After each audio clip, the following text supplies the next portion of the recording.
Bienvenue sur ce webinaire intitulé « Le projet de transition professionnelle, mieux comprendre pour mieux accompagner ». Le webinaire est organisé dans le cadre du programme de professionnalisation de Cap Métiers Nouvelle-Aquitaine et il est co-animé par Monsieur Dubuisson qui est référent de parcours à transition Nouvelle-Aquitaine. Voilà. Pour votre information, ce webinaire est enregistré et vous recevrez un lien à la fin. Et il sera aussi diffusé sur la chaîne YouTube de Cap Métiers Nouvelle-Aquitaine. Le PowerPoint vous sera envoyé par mail et vous avez la possibilité de poser vos questions directement via le chat. Je vais les répertorier toutes les questions et on les posera à la fin, on y répondra à la fin avec Monsieur Dubuisson pour pouvoir lui laisser le temps de faire sa présentation tranquillement. Voilà. Et si vous avez des questions à l'issue du webinaire, je vais vous mettre, vous pourrez nous la transmettre à nos adresses mail respectives. Donc la mienne, c'est question-juridique@cap-métier avec un s.pro. Je vais vous mettre l'adresse dans le chat tout de suite. Hop. Et nous y répondrons ultérieurement. Donc, je ne me suis pas présentée, je m'appelle Gaëlle Poggioli et je suis chargée d'informations sur les droits et politiques emploi-formation à Cap Métiers Nouvelle-Aquitaine. Monsieur Dubuisson, je vous laisse la parole. Bonjour tout le monde. Donc, je suis Thierry Dubuisson, référent de parcours Transition Pro Nouvelle-Aquitaine, voilà, un des 8 référents de parcours. Donc, on va vous présenter effectivement ce matin, je vais vous présenter ce matin donc un petit peu le fameux PTP, le fameux projet de transition professionnelle. Alors, j'ai été peut-être un peu trop vite. Donc, juste un petit rappel avant toute chose. Normalement, tout le monde nous connaît et pour la plupart, vous nous connaissiez avant sur notre ancienne appellation, hein, puisqu'on était appelé le FONGECIF, donc Transition Pro Nouvelle-Aquitaine, organisme paritaire interprofessionnel, voilà, dont la gouvernance est assurée par différents partenaires sociaux, à la fois des représentants effectivement des entreprises et à la fois des représentants des salariés. Et ces partenaires sociaux, effectivement, qui constituent la commission qui se réunit tous les mois et qui va décider du financement des dossiers qui leur sont présentés. Alors, on travaille donc et on gère différents dispositifs, donc on travaille sur plusieurs dossiers. Bien sûr, le fameux PTP, le fameux projet de transition professionnelle, qui est celui dont on va parler plus particulièrement aujourd'hui, mais on gère aussi effectivement le dispositif démissionnaire, bien évidemment la certification CLEA, hein, que tout le monde connaît. On s'occupe aussi de la gestion donc de la VAE, la fameuse validation des acquis de l'expérience, et on gère également un nouveau dispositif qui s'appelle Transition active, qui est somme toute assez récent et voilà, qui concerne plutôt des entreprises qui ont des métiers, je dirais, en difficulté, et on travaille avec eux là-dessus, sur ce nouveau dispositif. Également d'autres missions d'analyse en ce qui concerne donc les besoins, hein, donc bien sûr l'emploi, c'est un des critères, je dirais, essentiels pour la commission donc qui travaille sur les dossiers. Donc on analyse et on a une personne chez nous qui est en charge effectivement de faire ce suivi très précis. Bien évidemment, on a des contacts très réguliers avec les fameux CEP, les fameux conseillers en évolution professionnelle, hein, voilà, qui sont des opérateurs plus qu'importants dans ces fameux projets de reconversion. On est en lien, bien sûr, avec les organismes de formation pour garantir effectivement la qualité des parcours de formation que nous allons financer. Et puis, bien sûr, on suit le salarié du début jusqu'à la fin et même après, puisque le devenir après après formation, post-formation est un des critères importants. Et donc, au travers de questionnaires, on essaie de savoir ce que les gens sont devenus. Et bien évidemment, on développe au fur et à mesure des relations partenariales avec différentes structures, et notamment, je pense à la GFIP particulièrement, avec qui on met en place des cofinancements, surtout pour des publics qui présentent donc des problèmes de santé ou des handicaps. Donc, quelques petits chiffres rapidement. Alors, des chiffres 2020 et puis un chiffre 2021 qui est quand même hyper important, à savoir le budget d'engagement. Cette année, il est de 38,5 millions d'euros. Donc, c'est quand même à préciser, c'est un budget qui est en augmentation par rapport à l'an dernier. Il a été augmenté de 5 millions et demi, c'est quand même assez important. L'an dernier, on a eu un peu plus de 2200 dossiers PTP qui nous ont été déposés. Voilà. Sur ces 2200 dossiers, seuls 1900, un peu plus de 1900 ont pu être présentés donc en commission. Le delta est lié au fait que certains dossiers n'étaient pas conformes et n'ont pas pu être présentés. Mais ce qui est important, c'est de dire et de voir aussi que 65%, plus de 65% des dossiers PTP ont été acceptés. Donc, c'est important de le signaler parce qu'on dit toujours le PTP, c'est très difficile, on l'a pas forcément la première fois, etc., etc. Voilà, on remet les choses à leur place. Plus de 65% des dossiers ont été acceptés.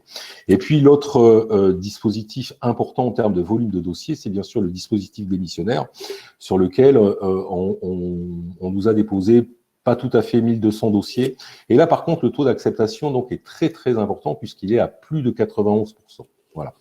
Donc, quelques petits chiffres en rappel. 60% des dossiers sont présentés par des femmes. Bravo, mesdames. Donc, très sensibilisées à la reconversion professionnelle. Voilà, en moyenne, le prix d'un dossier PTP, c'est un peu plus de 26 000 euros, avec un coût pédagogique moyen qui est à peu près à 8 400 euros. Vous pourrez voir que pour les CDD, ce prix est encore plus important parce que la durée est plus importante. Voilà. Déjà 9,5% des dossiers pour les BOE. Les BOE, ce sont les bénéficiaires de l'obligation d'emploi. Donc, c'est un chiffre qui est en augmentation constante et ça, c'est très, très bien. On travaille beaucoup aussi avec ces salariés-là qui ont vraiment des problématiques de reconversion très importantes. Voilà en ce qui concerne donc les chiffres. Ce petit rappel, on va attaquer de suite donc sur le PTP un peu plus en détail.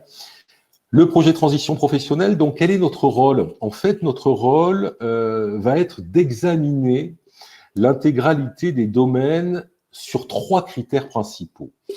Le premier de ces critères, ça va être la cohérence du projet. Le deuxième, c'est la pertinence, mais la pertinence du parcours et des modalités donc de financement envisagées. Et le troisième critère très important également, donc les perspectives d'emploi qui sont à l'issue de cette formation. Alors, qu'est-ce qu'on entend par un projet cohérent? Alors, un projet cohérent, c'est un projet sur lequel donc le salarié va démontrer que quelque part, c'est pas une idée qu'il a eue ce matin en se réveillant, que c'est un projet qui a été creusé, travaillé, affiné, qu'il a pu peut-être et sûrement rencontrer des professionnels du métier visé pour valider ces pistes. C'est vraiment tout ce qui a trait à le choix de ce métier. Peut-être la mise en lumière aussi de ses compétences, de ses qualités, de ses capacités, de tout ce qui peut être aussi transférable sur ce métier. Et puis, c'est aussi et surtout un projet qui démontre la nécessité d'une formation certifiante. Et comment aujourd'hui un salarié peut nous démontrer cette nécessité? C'est aussi et surtout à travers l'outil de positionnement préalable qui doit être réalisé par l'organisme de formation. Et c'est vrai que ce positionnement, finalement, c'est un outil très important qui va servir à plusieurs niveaux. On va y revenir. Un parcours de formation pertinent, donc c'est quoi? Autant la cohérence, vous l'avez bien compris, donc c'est sur la personne, le métier, le projet, le lien, tout ce qui va avec. La pertinence, ce sera sur, finalement, pourquoi ce choix de formation? Pourquoi ce choix d'organisme de formation?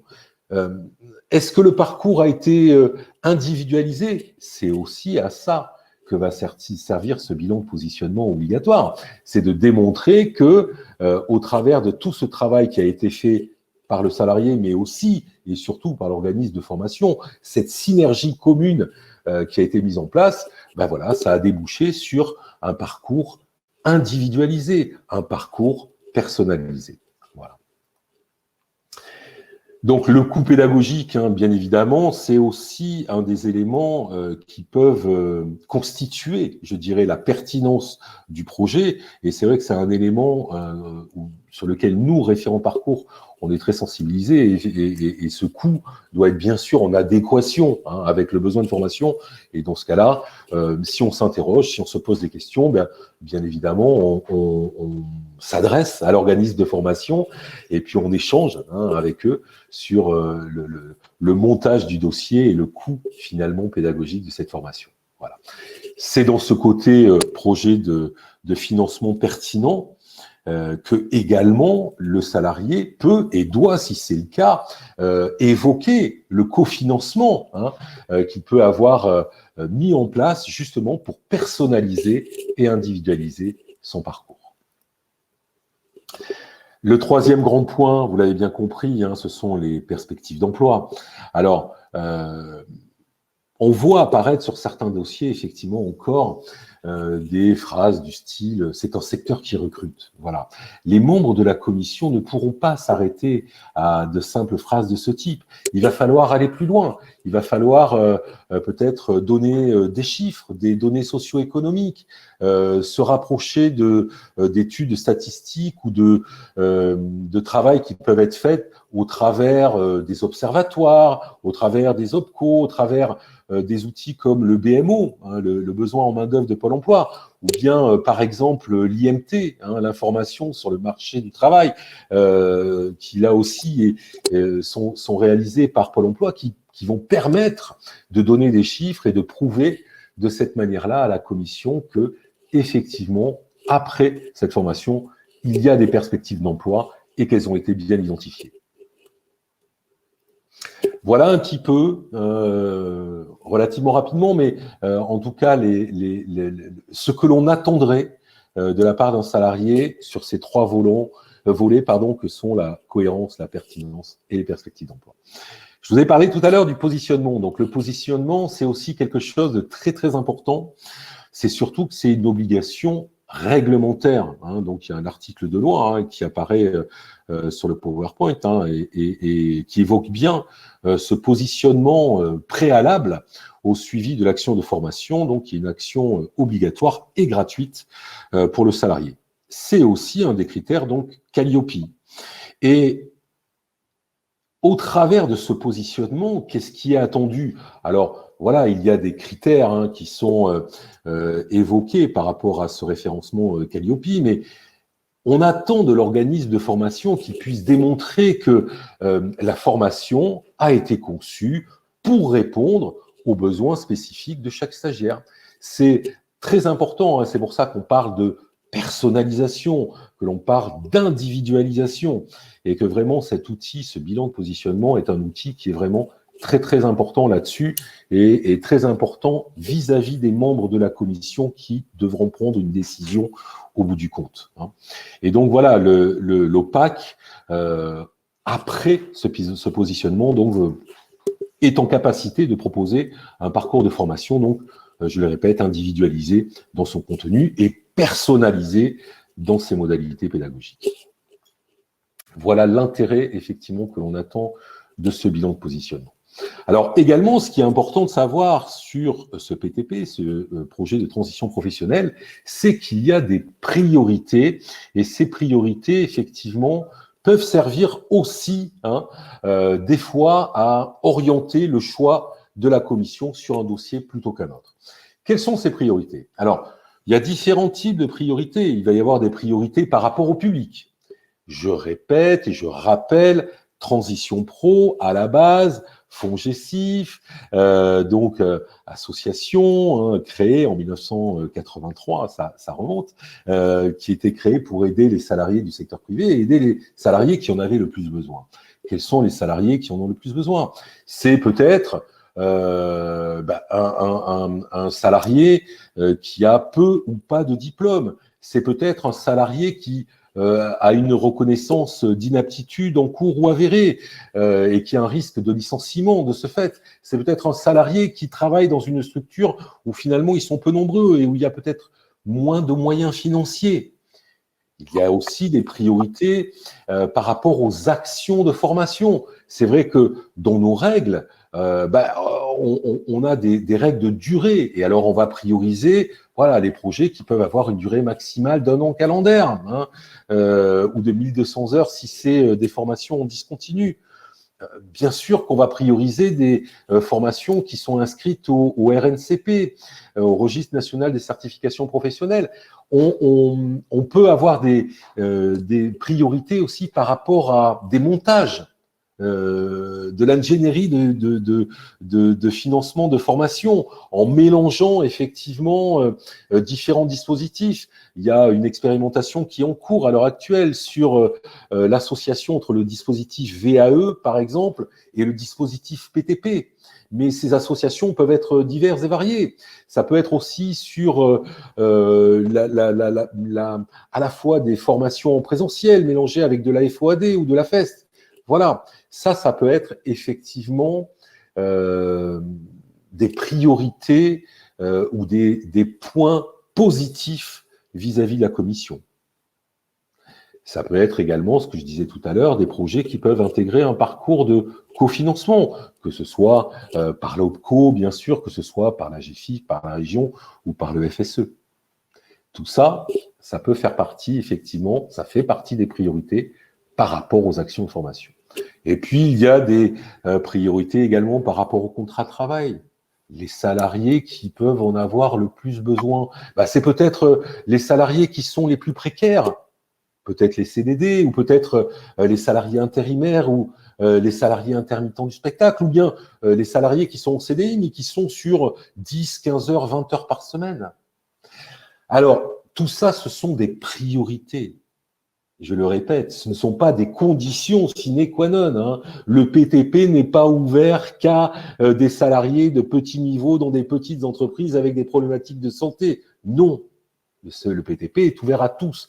Mais même si notre budget est en augmentation cette année, malheureusement, on n'aura quand même pas assez de moyens financiers pour dire oui à tout le monde. Donc, si à un moment donné, il faut le savoir, à titre informatif, la commission a besoin de trancher sur 2 projets équivalents, ces critères et ces priorités peuvent servir de moyens à la commission, en tout cas pour affiner leur réflexion et choisir. Il peut y avoir aussi des priorités, bien sûr, relatives au métier. Et là, on revient sur les fortes perspectives d'emploi. On ne va pas se voiler la face. C'est une évidence que ce critère-là et cette priorité-là est très importante pour la commission. Alors, bien sûr, on parle et on est en veille aussi sur tout ce qu'on appelle ces métiers émergents. Alors, on a cité quelques noms de métiers, mais des végétaliseurs urbains, des développeurs intelligence artificielle ou quoi ou qu'est-ce. C'est quand même pas le gros des métiers que l'on voit passer sur les dossiers, je vous rassure. Ce sont plutôt des métiers que j'appellerais moi un peu plus traditionnels pour l'instant. D'accord ? Donc voilà, on fait des listes de métiers. Ces listes de métiers sont accessibles sur notre site transitionpro-na.fr. N'hésitez pas à venir les consulter si vous avez besoin d'informations là-dessus. Donc, toutes ces priorités, effectivement, on les associe à un tableau. Alors, je reviendrai pas dessus parce que, effectivement, le PowerPoint, vous pourrez l'avoir et donc vous l'aurez de visu, mais sachez que, en fonction des priorités, qu'elles soient relatives au public, à la formation, au métier ou au contrat, voilà, en face, il va y avoir une attribution donc de certains points qui pourront peut-être et qui serviront en tout cas à faire pencher la balance si hésitation il y a. D'accord ? On va passer maintenant à un autre petit pavé, à savoir l'éligibilité et les modalités de prise en charge. Alors, pareil, c'est un pavé qui est un peu lourd. Je vais essayer de vous le résumer et de le rendre un peu plus attractif. Je ne voudrais pas que vous vous enfuyiez.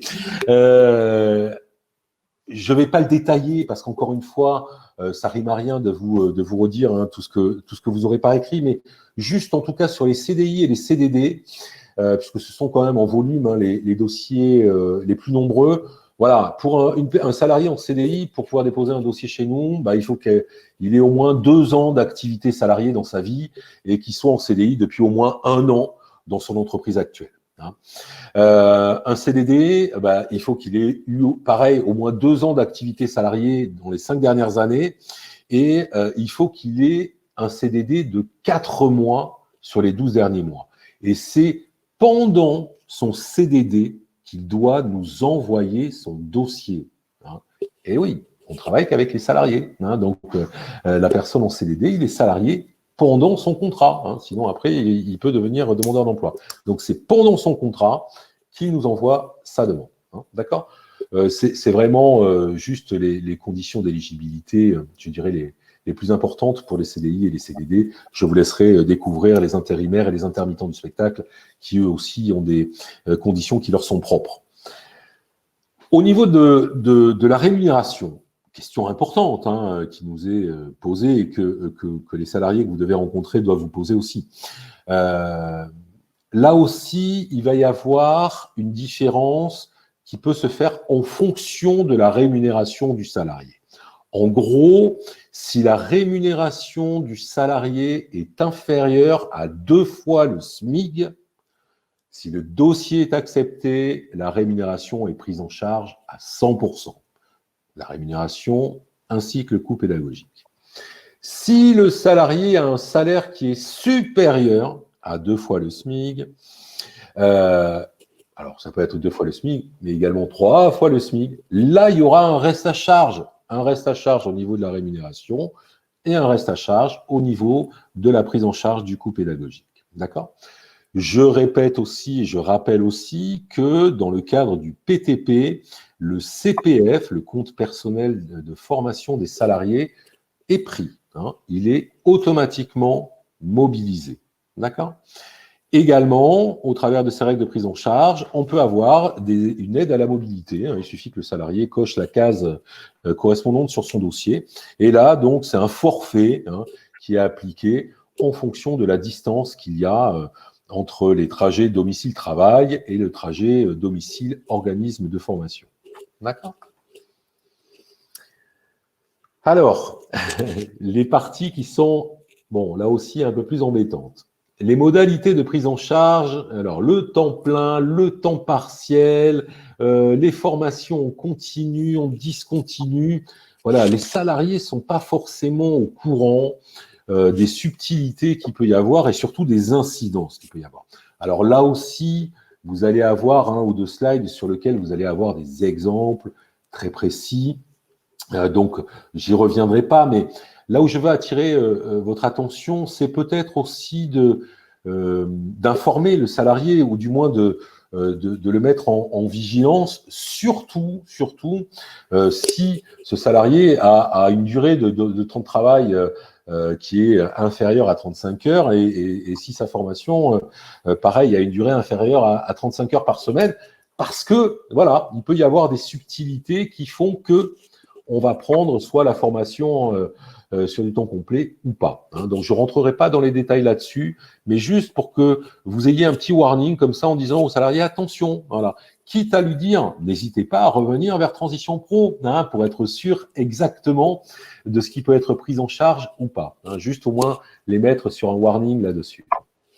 Voilà, donc vous verrez, les éléments peuvent se combiner entre du temps plein, des cursus en discontinu, en continu, sur du temps partiel, etc., etc. Donc là aussi, c'est pour vous expliquer un petit peu schématiquement et que vous compreniez pourquoi on peut prendre dans tel cas telle chose et dans tel cas telle autre. Alors, en matière d'enseignement de formation, on le voit, il y a les formations en présentiel et puis il y a aussi la FOAD, la formation à distance, qui est une modalité de pédagogie qui se développe, et encore plus en ces temps compliqués de pandémie. Donc, il était important de rappeler aussi au travers de la FOAD qu'est-ce que dit la règle. La règle dit quoi ? C'est que pour la mettre en œuvre, cette formation à distance, il va falloir aussi démontrer une assistance technique et pédagogique appropriée pour accompagner le salarié. Il va falloir l'informer, ce bénéficiaire, sur les activités pédagogiques à effectuer en FOAD, sur leur durée moyenne, et puis mettre en place des évaluations qui vont jalonner ou conclure cette action de formation, de manière aussi à ce que la prise en charge puisse être acceptée par nos services, d'accord ? Je répète et je précise aussi, puisqu'on a souvent des questions à ce sujet, sur le temps de travail personnel. Ce qui est considéré comme du temps de travail personnel, ce qui est identifié sur les plannings comme du temps de travail personnel, en tout cas non encadré, ne sera pas pris en charge par nos services. D'accord ? Et donc, pour les organismes, les OPAC, les organismes de formation qui mettent en place cette modalité pédagogique, bien sûr, il y a le fameux PIF, le protocole individuel de formation qui doit être obligatoirement rempli. Donc, là aussi, petit stop sur la période d'application en entreprise. Voilà, il est important, ça aussi, de faire des petits rappels là-dessus, parce que ça engendre encore des problématiques vis-à-vis des salariés. Il y a des règles sur lesquelles on se base. Grosso modo, il y a des formations, si je schématise, qui sont encadrées par des textes officiels, des référentiels, des arrêtés, voilà, sur lesquels sont mentionnés un nombre d'heures à suivre en centre et un nombre d'heures à suivre en période d'application en entreprise. Dans ce cas-là, nous, si le dossier est accepté, on prend à 100% tout ce qui est marqué sur ces référentiels, sur ces documents officiels. Et puis, il y a des formations sur lesquelles ce n'est pas marqué, où il n'y a pas de documents officiels. Je pense notamment au titre pro, par exemple. Et dans ce cas-là, notre règle est de prendre, en matière de période d'application en entreprise, uniquement 30% de la durée en centre. Par exemple, si une formation fait 1000 heures en centre, eh bien nous, on ne prendra que 300 heures de période d'application en entreprise. Voilà. Donc, si les salariés nous présentent des dossiers sur lesquels on nous demande 500 heures de stage en entreprise, alors que nous, on va en prendre 300, vous comprenez que ça peut engendrer quand même beaucoup de problèmes. Donc, il faut être très vigilant aussi là-dessus. Les formations, bien sûr, les PTP ne sont pas obligatoirement à faire sur le temps de travail. Ça peut être fait aussi en dehors du temps de travail, les week-ends, les jours fériés, pendant des vacances. Ça peut être fait également par des salariés qui sont en arrêt. C'est important de le repréciser. On a encore beaucoup de salariés qui ne sont pas au courant qu'en étant en arrêt, ils peuvent faire déposer en tout cas un dossier PTP. Alors bien sûr, il faut dans ce cas-là avoir l'accord de la CARSAT, la Caisse d'assurance retraite et santé au travail, qui peuvent maintenir l'arrêt durant toute la durée de la formation. Mais en tout cas, il faut le savoir, un PTP peut être fait en hors temps de travail. Et dans ce cas-là, les modalités, les règles, tout est la même chose, il n'y a rien qui change. Juste que pour les formations hors temps de travail, finalement, le coût d'un dossier, c'est uniquement le coût pédagogique et éventuellement les frais de mobilité qui nous sont demandés. Mais là, il n'est pas question de rémunération. Voilà, donc l'étape de mise en œuvre et le cheminement d'un PTP. Maintenant, tout se passe de manière dématérialisée, bien sûr, sur notre site internet, Transition Pro Nouvelle-Aquitaine. Le salarié doit créer son espace personnel. Et c'est vrai que là, quand on voit le schéma comme ça, on se dit, mon Dieu, c'est une usine à gaz. Même moi, ça me fait peur. Donc, schématiquement, pour simplifier la donne, grosso modo, donc le salarié, bien sûr, qui a choisi sa formation, bien évidemment, fait avant tout une demande d'autorisation d'absence à son employeur. Il y a des règles, il y a des lois à respecter. On doit faire cette demande au moins 120 jours avant le démarrage de la formation, si on parle de formations longues, qui sont supérieures à 6 mois, et au moins 60 jours avant le démarrage de la formation, si on parle de formations courtes, hein, celles qui sont inférieures à 6 mois. Bien évidemment, cette demande d'autorisation d'absence est très très importante, hein, puisque si elle est faite en temps et en heure, l'employeur ne peut pas refuser votre demande d'autorisation d'absence. Tout ce qu'il peut faire, c'est qu'il peut décaler le démarrage de la formation de 9 mois, mais pour 2 raisons simplement. Hein, c'est si le salarié est irremplaçable, indispensable, ou bien s'il y a déjà plus de 2% de la masse salariale de l'entreprise qui ont déjà en formation de ce type, en formation PTP. Sinon, l'employeur ne peut pas le refuser. Donc, le salarié fait sa demande d'autorisation d'absence. En parallèle, il va créer son dossier sur son espace personnel, Transition Pro. Nous, on va vérifier effectivement son dossier et quand tout est validé, tout est OK, ça va entraîner un mail automatique à l'organisme de formation pour lui dire maintenant, c'est à vous de remplir votre partie. Pareil, on va vérifier tout ceci et ça va entraîner ensuite un mail à l'employeur pour lui dire voilà, maintenant c'est à vous, remplissez votre partie. Et in fine, c'est toujours le salarié qui doit valider complètement toutes ces volets, les 3 volets qui vont composer son dossier. Et bien évidemment, la difficulté, si vous voulez, c'est que par rapport à ce dossier, on a des règles, on a des dates. Donc vraiment, c'est inciter les salariés à anticiper le plus possible la réflexion et le montage d'un dossier, parce que ça se fait pas comme ça en une semaine. On a des commissions tous les mois. Avec des dates butoirs pour recevoir des dossiers. Donc, c'est très important parce que si le salarié ne respecte pas, si les 3 parties de son dossier ne sont pas validées, si tout n'est pas validé avant cette date butoir, son dossier ne pourra pas être accepté. Le système informatique va le rejeter. D'accord ? Les commissions ont lieu, comme je le disais, donc tous les mois. Donc, l'argent est réparti équitablement, je le précise aussi, parce qu'on nous dit, est-ce qu'il vaut mieux pas demander une formation en début d'année plutôt qu'en fin d'année? Non, rassurez-vous, l'argent est réparti équitablement sur tous les mois de l'année. Les commissions, en général, ont lieu le premier vendredi de chaque mois et les résultats apparaissent sur l'espace personnel du salarié le lundi. Vous voyez, donc ça va très très vite. En ce qui concerne les CDD, les intermittents et les intérimaires, c'est vrai qu'il y a des petites règles particulières. Donc là aussi, je ne vais pas m'appesantir parce que effectivement le temps passe et surtout si vous avez des questions pour que je puisse y répondre. Donc vous pourrez constater, mais en tout cas pour le CDD, c'est ce que je vous précisais tout à l'heure. Le dossier doit être déposé pendant le CDD et le démarrage de la formation maximum doit se faire 6 mois après la fin du CDD. C'est vraiment la règle principale, c'est de nous déposer le dossier pendant le CDD.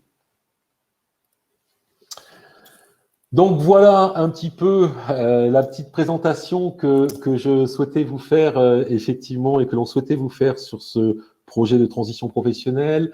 Également là-dessus, vous pourrez avoir tous nos noms et notre adresse mail. Donc nous sommes 8 référents parcours pour couvrir toute l'Aquitaine, 5 sur le site de Bordeaux, 3 sur Limoges et 2 sur Niort, avec également l'adresse mail de notre responsable qualité, peut-être plus spécifiquement pour les OPAC, les organismes de formation. Mais en tout cas, si vous avez des questions, des interrogations, quoi que ce soit, surtout, il ne faut pas hésiter à nous solliciter. Référent parcours @transitionpro-na.fr. On met en place donc des chaînes, une chaîne Webikeo avec des webinaires très régulièrement sur les différents dispositifs que l'on finance. On organise des petits déjeuners. Enfin, on met en place tout un tas de choses pour être en contact. Donc, n'hésitez pas à venir nous voir et puis surtout à nous poser toutes les questions que vous pourriez avoir.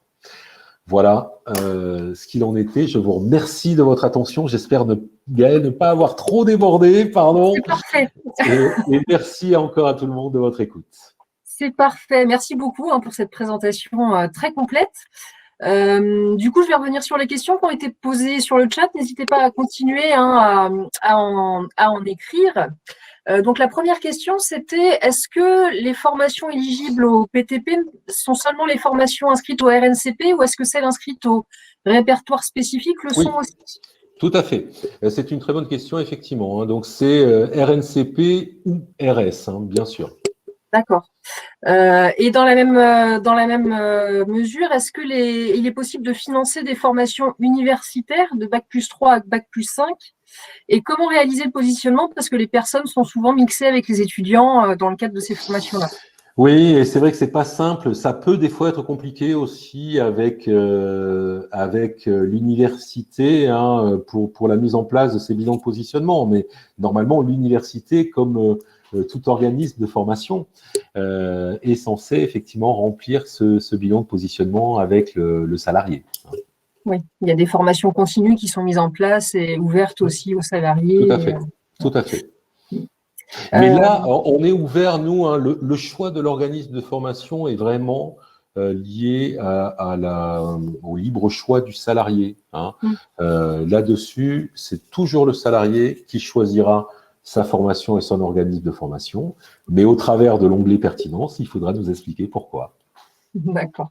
Alors, la documentation, le PowerPoint va vous être transmis par mail à la fin du webinaire, hein. C'est une question qui vient d'être reposée. Est-ce qu'un demandeur d'emploi peut réaliser un BTP? Et non, Transition Pro, nous ne travaillons qu'avec les salariés du secteur privé. Donc, un demandeur d'emploi, son intérêt, s'il a déjà travaillé avant, ce serait peut-être de réfléchir à un PTP CDD, donc à trouver un CDD d'au moins 4 mois, en remplissant bien sûr la condition des 2 ans d'expérience salariée sur les 5 dernières années. Et durant son CDD de 4 mois, là, il aura le droit de nous faire la demande. Et alors, je vais aller chercher la petite bête, mais un salarié inscrit en tant que demandeur d'emploi, Oui. est-ce qu'il peut prétendre au PTP ou… Alors, non, ce salarié inscrit en demandeur d'emploi, il va falloir qu'il trouve un CDD.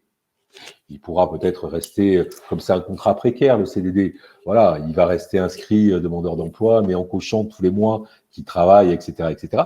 Et pendant qu'il est en CDD, nous, on considère qu'il est en salarié, qu'il est salarié. Donc, dans ce cas-là, il peut nous solliciter. Si à la fin de ces 4 mois, effectivement, il rebascule demandeur d'emploi, c'est pas grave.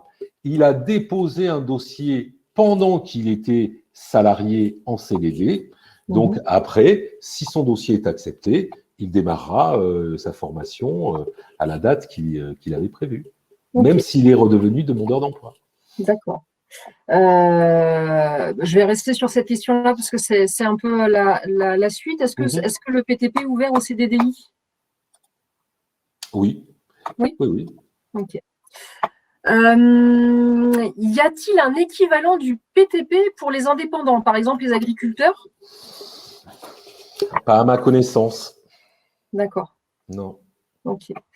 Alors, une autre question, dans le cadre du CPF, c'est la CDC qui prend directement le montant sur le site. Est-ce qu'il y a besoin de faire un dossier sur mon compte formation ou non? Est-ce que c'est fait automatiquement? Non, pas du tout. C'est fait automatiquement. C'est nous qui nous en chargeons et on est en lien donc avec la Caisse des dépôts et consignations. Donc, le salarié n'aura à s'occuper de rien. D'accord. Quelqu'un demandait un petit peu comment fonctionnait la VAE et le PTP. Et une autre question qui suit un petit peu celle-ci, c'est quelle est la pertinence entre une démarche VAE et PTP?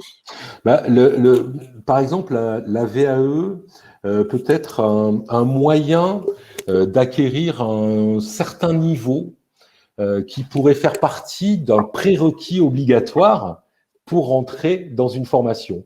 Donc l'idée, c'est qu'au travers de la VAE, je vais dire n'importe quoi, un salarié qui a un bac, il veut rentrer dans une formation où le prérequis va être un bac+2. Il a des années d'expérience professionnelle, il peut, au travers peut-être de cette validation des acquis, envisager d'avoir donc un niveau équivalent donc à un bac+2 qui peut lui permettre d'avoir ce prérequis pour intégrer la formation. Et donc l'idée de combiner les deux, en fait, c'est une expérimentation. Alors attention, l'expérimentation, bon, j'ose espérer qu'elle va être prorogée, mais pour l'instant, elle s'arrête au 30 juin. On est déjà le 1er, hein, donc on en parle. Elle a déjà été prolongée une fois. J'ose espérer effectivement qu'elle le soit encore. Mais l'idée, donc, c'est de monter les deux dossiers de manière concomitante en même temps. Alors, c'est sûr que là, c'est un gros boulot d'ingénierie de formation, hein, avec l'organisme choisi et peut-être l'organisme, effectivement, de la VAE. Mais dans ce cas-là, il y a un forfait. On prend la VAE à hauteur de 2 000 euros. Et puis, le PTP, c'est les règles du PTP classique que j'ai pu vous présenter ce matin. C'est juste la combinaison des deux et les deux dossiers qui sont déposés de manière concomitante en même temps, au même moment, pour passer à la même commission. Ok. Autre question, dans le cas où le salarié est déclaré irremplaçable par l'employeur, quel délai a-t-il pour représenter un PTP? Alors, comme je vous le disais, effectivement, alors déjà, moi, ce que je dis et ce que je disais aux salariés que j'ai rencontrés, si votre employeur vous dit que vous êtes irremplaçable, indispensable, surtout, vous lui demandez de suite une augmentation, hein. En tout cas, vous avez les bons arguments. Vous n'aurez pas tout perdu. Mais je répète que ce report n'a une durée que de 9 mois maximum, hein. Donc, si l'employeur, pour une ou l'autre des raisons, dit non, là, à cette période-là, je ne peux pas t'autoriser à partir, d'accord, mais dans ce cas-là, à partir de quelle date est-ce que je peux partir? Ça doit être sur ce laps de temps. Et après, c'est voir si effectivement l'organisme de formation choisi a une autre session qui pourrait démarrer dans les bonnes dates. D'accord.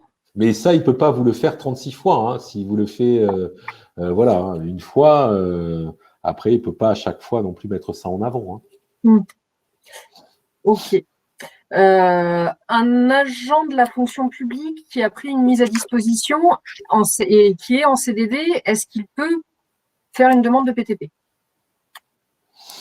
Un agent de la fonction publique, donc qui est en mise en disposition et qui aujourd'hui donc a un contrat CDD. D'accord. Effectivement, est-ce que il remplit, à condition de toujours remplir les critères inhérents, hein, au CDD. Donc c'est vrai que par rapport à ces questions-là, qui sont aussi importantes, hein, on organise aussi pour les salariés des réunions d'information en visio. Tous les salariés peuvent s'inscrire, hein, voilà, c'est des petits groupes, hein, on fait des groupes de 8 maxi, et dans ce cas-là, on répond un peu plus individuellement et personnellement aux gens. Hein. Et n'hésitez pas, qu'ils n'hésitent pas à aller jeter un petit coup d'œil sur notre site internet, où là, vous avez les règles et les critères aussi pour les CDD. D'accord. Mais oui, s'il est en CDD de droit privé, il rentre en ligne de compte. Très bien.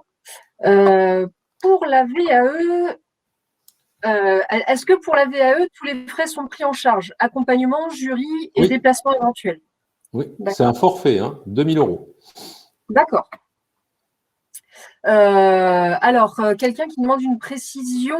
Un salarié avec RQTH en arrêt de travail avec un projet PTP, doit-il demander une autorisation d'absence à son employeur ou un accord CARSAT suffit-il? Alors, ça dépend, je dirais. Si le salarié est en arrêt, moi, j'encourageais les salariés en arrêt à prendre contact avec les assistantes sociales de la CARSAT. Deux hypothèses. Soit la CARSAT va dire, monsieur, OK, par rapport à votre projet, effectivement, on maintient votre arrêt jusqu'à la fin de votre formation. Dans ce cas-là, le salarié n'a pas besoin de faire d'autorisation d'absence à l'employeur, ni de faire remplir le volet employeur. Il y aura juste besoin de son volet à lui et du volet organisme de formation, et puis de l'autorisation de la CARSAT sur le maintien de l'arrêt pendant la durée de la formation. Et puis des fois, malheureusement, le salarié ne peut pas obtenir de la CARSAT le maintien de cet arrêt. Donc, l'idée, c'est de bien sûr faire la demande d'autorisation d'absence à l'employeur, parce que le salarié va maintenir l'arrêt jusqu'à la veille ou l'avant-veille de la date de démarrage de formation, où il fera une visite médicale de pré-reprise, non pas pour réintégrer l'entreprise, mais pour intégrer la formation. Et là, dans ce cas-là, bah, c'est un PTP classique, il faut l'autorisation d'absence, il faut le volet employeur, il faut tout ça. D'accord. OK. Une autre question, est-ce que vous pouvez approfondir le cheminement entre le cheminement PTP pour les dispositifs démissionnaires? Comment ça s'enchaîne? Alors, attention. Oui, attention. C'est deux dispositifs différents. Hein.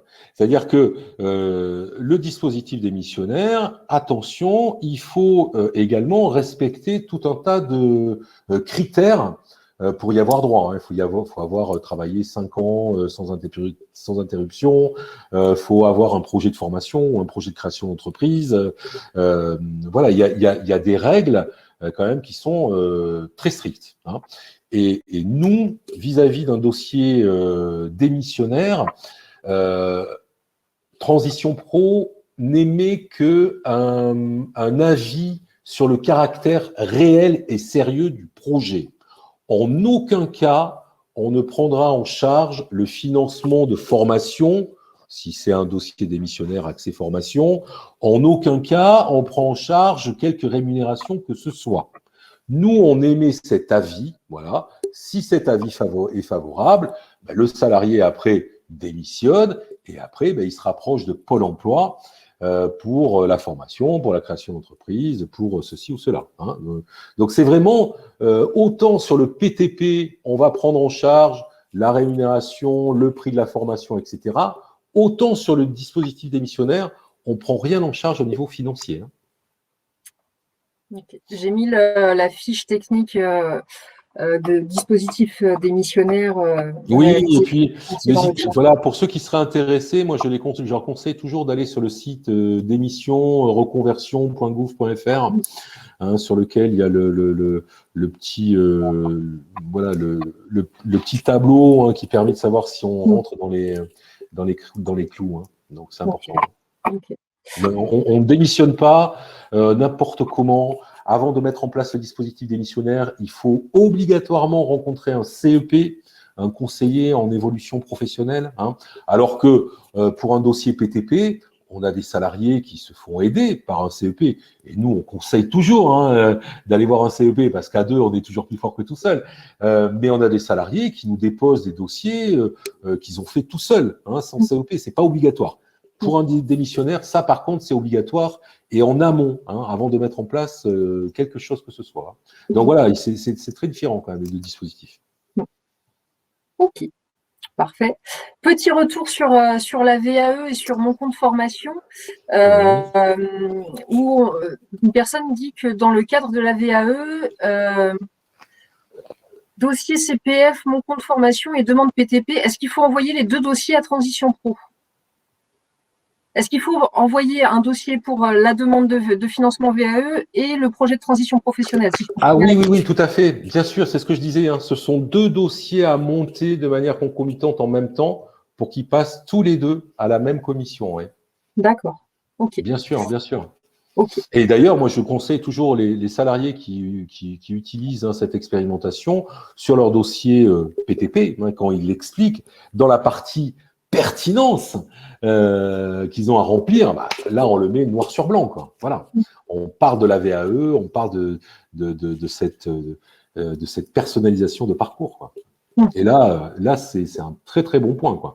Rares sont les… Vous voyez, l'idée, en fait, moi, le message que je cherchais à faire passer aussi aux salariés, c'est pourquoi vous plutôt qu'un autre? Voilà. Qu'est-ce qui va faire la différence? Voilà. Et c'est au travers d'actions de ce type voilà, que aussi ça peut contribuer à faire la différence. Ok. Est-ce que le PTP est compatible et ouvert aux personnes en temps partiel pré-retraite? Oui. D'accord. Mais voilà, vous travaillez 10 heures, si votre dossier est accepté, vous serez indemnisé 10 heures. Bien évidemment. Oui, bien sûr. Et généralement, la réponse après la commission, elle arrive combien de temps? Alors, les commissions, donc en général, sont les premiers vendredis de chaque mois et le résultat arrive dès le lundi d'après. Donc, il n'y a que le week-end à attendre. Je sais que des fois c'est un peu stressant. Hein, voilà, mon Dieu. Ah, voilà, mais on ne peut pas faire moins. Non. Ok, je crois qu'on a fait le tour des questions. Est-ce que vous avez d'autres questions? N'hésitez pas, il reste une dizaine de minutes. Et si elles viennent après, n'hésitez pas à venir nous les poser hein, en nous contactant directement, sans Exactement. problème. Exactement. Bon, on va attendre encore 1 ou 2 minutes, mais si je ne vois personne écrire pour le moment, donc a priori, J'espère que tout le monde est encore là. c'est parce que c'était très clair. Eh bien, merci, j'ai essayé. Oui, parfait. Eh bien, écoutez, ah si, encore une question. La réponse pour la commission, pour la réponse après commission, un week-end. Les dossiers passent en commission le vendredi et la réponse est le lundi. C'est ça, ça avait Tout à coupé, fait. la personne n'a pas entendu. Ouais, tout à fait. Quelqu'un nous demande la répartition géographique des dossiers. Sur la Nouvelle-Aquitaine ou la Je pense. alors, c'est vrai que l'antenne de Bordeaux, vous avez vu, hein, il y a différentes antennes, Niort, Limoges et Bordeaux, le siège. L'antenne de Bordeaux, on couvre les départements 33, 40, 47, 64. Donc c'est vrai que ça représente beaucoup, beaucoup, beaucoup de volume. Alors, je ne vais pas dire de tiers en tiers, mais c'est vrai que la différence est importante entre Limoges, par exemple, et Niort et Bordeaux. Mais elle peut être compensée aussi, ils sont moins nombreux à Limoges et Niort. Donc, ils sont, eux comme nous, voilà, on est tous un peu la tête dans le seau, surtout en ce moment, puisqu'on est en train de travailler, nous, référents parcours, sur les dossiers qui vont être présentés à la commission de juillet. La commission de juillet, et ce sont les dossiers qui démarrent en formation en septembre. Voilà. En règle générale, les dossiers passent en commission 2 mois avant le démarrage de la formation. Voilà. D'accord. De manière à ce que s'ils sont refusés par la commission, on peut laisser aux salariés la possibilité de faire un recours qui sera étudié sur la commission suivante. Voilà, donc là, c'est le gros de l'année, c'est maintenant. Il y a beaucoup de formations qui démarrent en septembre. D'accord. Alors en fait, la question a été précisée, c'est si le lieu de travail et le lieu de domicile sont différents dans des départements différents, où est-ce qu'il faut faire la demande de projet de transition professionnelle? Moi, je dirais peu importe, c'est vous qui choisissez. D'accord. Il y a pas d'incidence. Hein. D'accord. Il n'y aura pas d'incidence. Hein. Ok. Alors, quand vous dites que pour un CDI, il faut 2 ans et 1 an d'ancienneté sur le poste, si entre les 2 ans et 1 an d'activité, plus de 2 ans se sont écoulés, est-ce que le demandeur peut faire sa demande de PTP? Tout à fait. Tout à fait. C'est 2 ans d'activité salariée dans sa carrière. D'accord. Hein. C'est large. Donc, c'est large. Et 12 mois, donc au moins 1 an en CDI sur son poste actuel. Ouais. Alors, de nouveau, par rapport à ces histoires de lieu de travail, domicile, même si c'est dans une région différente, il n'y a pas de souci. On fait la demande de PTP où on veut, ou est-ce que c'est le lieu de domicile? Non, c'est le salarié qui choisit. Il a 2 possibilités. Soit il peut faire la demande aux transitions pro qui correspond à son lieu d'habitation, soit il peut faire la demande aux transitions pro qui correspond à son employeur. D'accord. Parce que des fois, on a des gens qui ont le siège de leur entreprise, je dis n'importe quoi, à Paris, et qui habitent à Bordeaux. Hein. Voilà, donc soit ils le font chez nous, soit ils le font sur le Transition Pro de Paris. C'est le salarié qui choisit. Par contre, il ne faut pas faire les deux. Il faut pas faire les deux en même temps. Hein. Il faut en choisir. Hein. Il faut en faire qu'un. J'imagine que les dossiers se croisent de toute façon. Et que... Ah, ben on le saura. On est quand même sur les mêmes systèmes informatiques. Donc, à un moment donné, ça ressort. Combien de fois peut-on faire une demande de PTP? Autant qu'il le faudra. Si c'est un projet de vie, je conseille de ne jamais baisser les bras. J'ai des gens et j'ai suivi des salariés qui malheureusement ont dû déposer 2, 3 demandes avant d'avoir un dossier accepté. D'accord. Oui. Alors, est-ce que peut-être cette question, c'était dans le sens où est-ce qu'il y a une demande, un délai de carence entre 2 demandes de dossier PTP?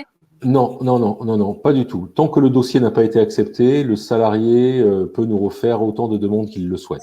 Mais s'il y a déjà un dossier qui a été accepté, est-ce qu'on peut le faire après? Alors, par contre, si effectivement il y a un dossier qui a déjà été accepté, il y a un délai de carence qui est calculé en fonction de la durée de la formation qui vous a été financée. Et ce délai de carence peut aller jusqu'à 6 ans. D'accord. D'accord. Pour un dossier VAE avec recevabilité, est-il possible de passer par le projet de transition professionnelle et de déposer les deux dossiers en même temps? Bien sûr, c'est ce que je disais. C'est mettre en place l'expérimentation qui est en cours et qui recevra un accueil bienveillant de la part de la commission. Très bien. Je crois avoir fait le tour des questions. Il reste 2-3 minutes. N'hésitez pas si vous en avez encore une ou deux. Sinon, on va pouvoir s'arrêter. OK. Voilà. Plus de questions. De toute façon, la porte est toujours ouverte. Hein. Venez nous voir. Hein. Il n'y a aucun problème. Vous serez bien accueillis. Et puis, on essaiera toujours de répondre à vos questions et à vos interrogations. Oui, donc le support va, je le répète, le support va être envoyé par mail. Vous allez recevoir un lien aussi vers la vidéo qui sera mise sur le compte YouTube de Cap Métiers Nouvelle-Aquitaine. Voilà. Parfait. Eh bien, écoutez, si c'est bon pour tout le monde, je vais remercier Monsieur Dubuisson pour cette, merci Gaëlle, c'est un plaisir. cette présentation c'était super. très claire. Et voilà. Merci à tous d'avoir été là. Merci. Et peut-être à bientôt sur une nouvelle session de formation du programme de professionnalisation de Cap Métiers Nouvelle-Aquitaine. Merci, bonne journée. Bonne journée. Au revoir. Au revoir.